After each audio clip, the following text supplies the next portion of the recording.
Sindrom sagorevanja ili drugačije nazvano burnout sindrom predstavlja složeno emocionalno stanje, mentalne i fizičke iscrpljenosti koje je nastalo usled prisustva hroničnog stresa i dugotrajne preopterećenosti. Često se prepoznaje kod neformalnih negovatelja, to su osobe koje besplatno i bez formalne obuke brinu o drugim ljudima, koje ne mogu da samostalno zadovolje svoje osnovne potrebe. Najčešće su neformalni negovatelji žene starosti između 45 i 60 godina i to su vrlo često bliski članovi porodice ili prijatelji osobe koje treba nega.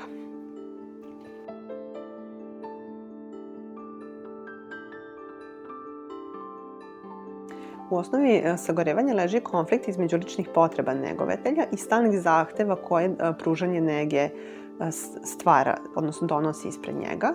Ovi zahtevi mogu biti visoka očekivanja od osobe koja se neguje ili od članova porodice ili nedostatak resursa da se ti zahtevi ispuni kako unutrašnjih, tako i spoljašnjih resursa.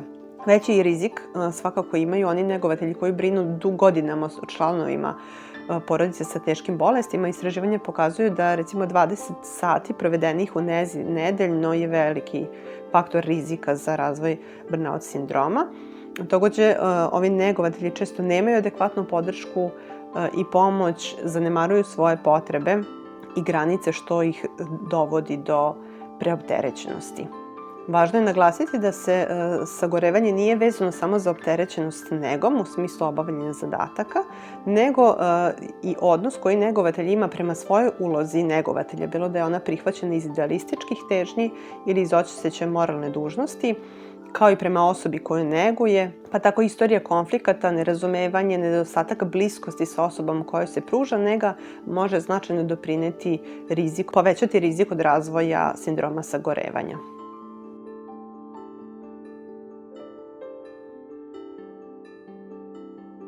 Sindrom sagorevanja karakterišu 3 dimenzije. Prva dimenzija i ona koja je najupadljivija je emocionalna iscrpljenost. To znači neka emocionalna potrašenost, gubitak energije, entuzijazma.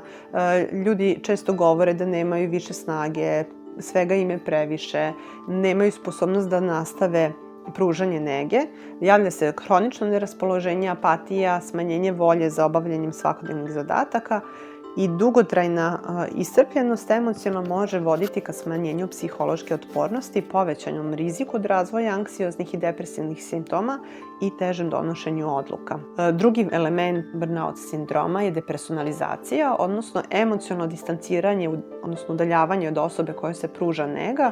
Ona se javlja zato što se negovatelj osjeća emocionalno iscrpljeno i obeshrabljeno i ima potrebu da se zaštiti od preplavljujućih emocija i može zbog toga razviti ravnodušan i ciničan odnos prema osobi koju neguje, pokušavajući da stvori upravo tu distancu. Ukoliko postane jako izražena depersonalizacija, ona može dovesti do toga da se osoba kojoj se pruža nega posmatra kao stvar ili kao objekat, što svakako smanjuje kvalitet pružene nege i značajno povećava rizik od zanemarivanja i zlostavljanja. Treći element burnout sindroma je smanjenje ličnog postignuća. To je neki lični doživljaj neuspeha i nedovoljne efikasnosti u ulozi negovatelja i ona se vrlo često javlja kada je zdravstveno stanje osobe koje se pruža nega ne poboljšavala se ili se čak pogoršava prkos ogromnom uloženom trudu negovatelja. Takođe može se javiti ukoliko postoji jako visoka očekivanja osobe koje se pruža nega ili članova njene porodice. Takođe, ako negovatelj nema adekvatna znanja i iskustva za pružanje nege ili ukoliko mu nedostaju određeni resursi, finansijski ili bilo koji drugi resursi za ispunjavanje zadataka koje nega postavlja pred njega.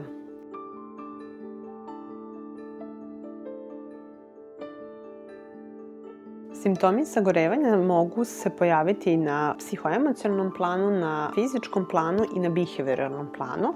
Kada je reč o psihoemocionalnim simptomima, javlja se telesna i emocionalna iscrpljenost, nizak nivo samopouzdanja, negativizam. Negativizam može biti izražen prema ulozi negovatelja, prema poslu koji se obavlja ili prema osobi koja se pruža nega.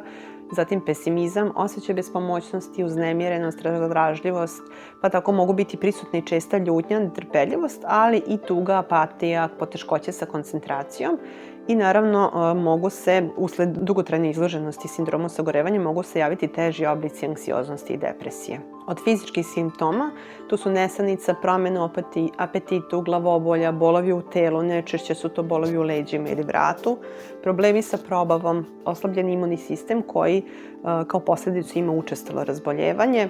Zatim mogu se javiti lupanje srca, hipertenzija, drhtanje ruku, teškoće sa disanjem, pogoršanje određenih stanja.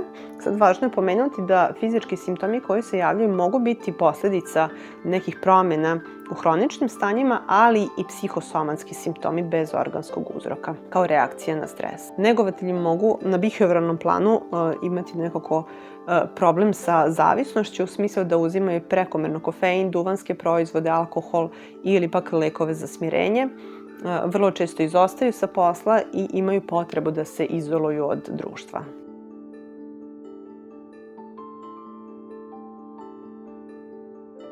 Kada se prvi simptomi sagorevanja pojave, jako je važno odmah reagovati kako bi se sprečilo dalje pogoršanje ovih simptoma.